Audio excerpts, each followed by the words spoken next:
How's it going, guys and girls? Welcome back to another video. Today we're going to be talking about Arsenal once more. Obviously, it's just going to be one of those kind of weekend overriding thoughts about Arsenal. And the week that has gone, obviously they've got a week off now as well before they return in the Premier League. So we're just going to be talking about Arsenal a little bit, where their season lies currently, what's realistic for them to win.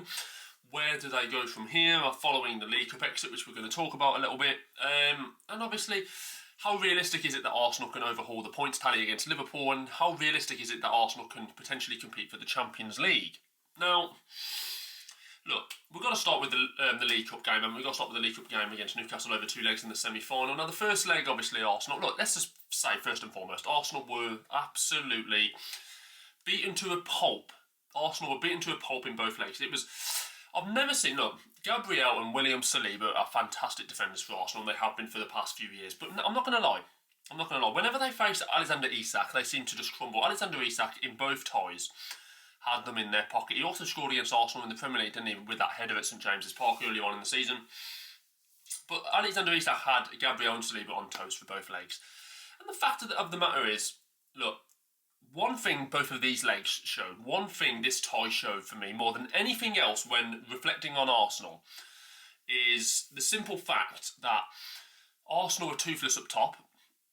You had Trossard, obviously, who featured Martinelli, Havertz, and at the other end you've got, obviously, particularly Anthony Gordon and Alexander Isak, who were just, particularly Isak, who's just an absolute world-class striker, isn't he? And Arsenal, in those areas, Alexander Isak, he bullied Gabriel and Saliba. And Arsenal at the other end have got Kai Havertz. Little scrawny Kai Havertz, who, bless his soul, tries his best, but is not good enough to feature as the striker for Arsenal. He's not. I think, like I said, if we sign a striker, Kai Havertz would fit in perfectly just behind him.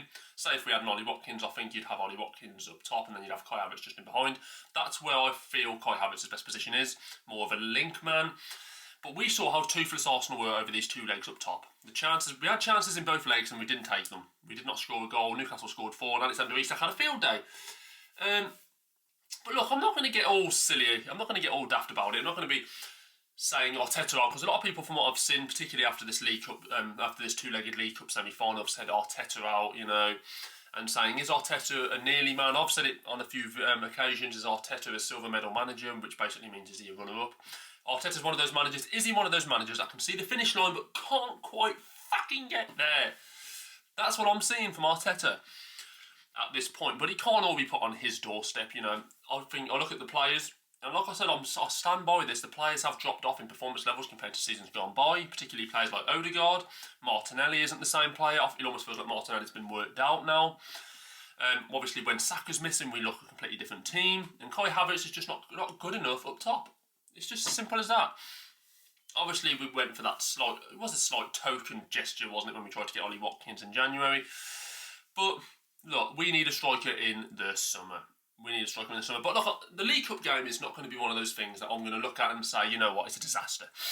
I guarantee you, if you ask the top 6 clubs' managers right now if they wanted to partake in the League Cup any further, give them the option to take their team out of the League Cup and never partake in it again, I'll guarantee you they'd all say yes. If you asked Arteta, if you asked Maresca, if you asked Ange Postecoglou, if you asked Arne Slot, and if you asked Ruben Amorim, they would all say, I'll guarantee you, they would all say, we don't want our clubs to partake in the League Cup. The League Cup is a Mickey Mouse Cup. I'm not just saying that because Arsenal have gone out, but it almost feels like it's a pointless trophy. Now, there's no chance in hell. And I see a lot of headlines right now saying, same old problems for Arsenal, they can't get over the line in these cups, they can't seem to grab that trophy, they seem to fall short again. Do you think in another 5 years' time, had Arsenal won the League Cup this season, do you think in 5 years' time that people would say, well, at least Arsenal won the League Cup, 5 years back? No, they're not going to, are they? However, if Arsenal go on this season and win the Premier League or the Champions League, I guarantee you in 3 or 4 years' time, people will be thinking, yeah, Arsenal won the Champions League a few years ago, or the Premier League a few years ago. They all will take note of that. They're not going to take note if Arsenal win the League Cup. No one is. No one cares about the League Cup. Not even the teams themselves, not even the Big Six themselves really care about the League Cup. They don't actually play their first or strongest 11 until the semi-finals. I did not see Arsenal play their strongest 11 until literally the semi-finals against Newcastle. Prior to that, they were playing kids, a lot of kids. And that's the way it is. The League Cup should just be literally expanded and just given to the Championship and League One teams. That is how I see the League Cup. Those are the kind of teams that should be playing in the League Cup. Championship teams and League One teams. And I think it's a pointless trophy. And like I said, give the top 6 managers the chance, they would not partake in this trophy. I don't think they would. I don't think the top 6 managers would partake in this trophy had they been given the chance. Or the choice, I should say. But that's just the way it is. But Arsenal, we're out the FA Cup, we're out the League Cup now. Questions have to be asked about Arteta from certain angles, you know. Obviously, Arteta was apparently very angry and very anxious during the January transfer window, particularly towards the end, that he was desperate to get in a strike, he was desperate to bring attacking forward into the football club. Didn't happen, doesn't tend to happen in January, so I'm not too shocked. Things like that, big deals like that, don't tend to happen until the summer, so we have to wait until then. But it's reared its ugly head again, hasn't it, in this two-legged semi-final against Newcastle, and it's actually reared its head in certain games in the Premier League as well, which is why I think we're a little bit off the pace. But in saying that, we've still got the Premier League to fight for, we've still got the Champions League to fight for. I doubt we'll win the Premier League.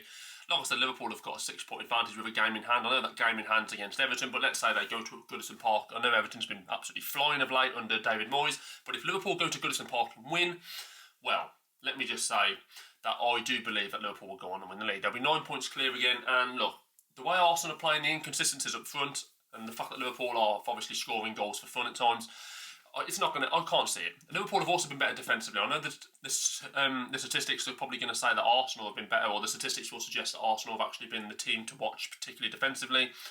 But I just feel I watch Liverpool and I feel like Liverpool are more capable of keeping clean sheets and also kind of having a better balance throughout the team than Arsenal. You know, from defence to attack, Liverpool are just much better balanced than Arsenal. And that is why Liverpool are going to win the league. That's why Liverpool are potentially going to be 9 points clear, because they have been the best team in the league. So that's the way it is. The Champions League. Now, Arsenal fans, look, we know a lot of the Champions League for any team depends on the draw you get, obviously, when it comes out for the next round. You know, if you draw in the next round, say, against a Porto, say, not like we did last year, there's a good chance we're going to go through. But if we end up getting through to the quarterfinal and then drawing Real Madrid, say if they progress against Man City, or if we get to the quarterfinals and draw Liverpool, then it's going to be a bit more difficult, isn't it? A lot of these cup competitions do depend on the draw. Now look, we've got the squad good enough to win the Champions League, in my view, but this is the thing I think of a little bit. When I was watching the League Cup semi-final second leg against Newcastle, there's one thing that reared its ugly head, and it wasn't actually the fact that we haven't got a striker, although it comes under that bracket. Newcastle was sat, Newcastle defended really well, they were really compact, they were really rigid.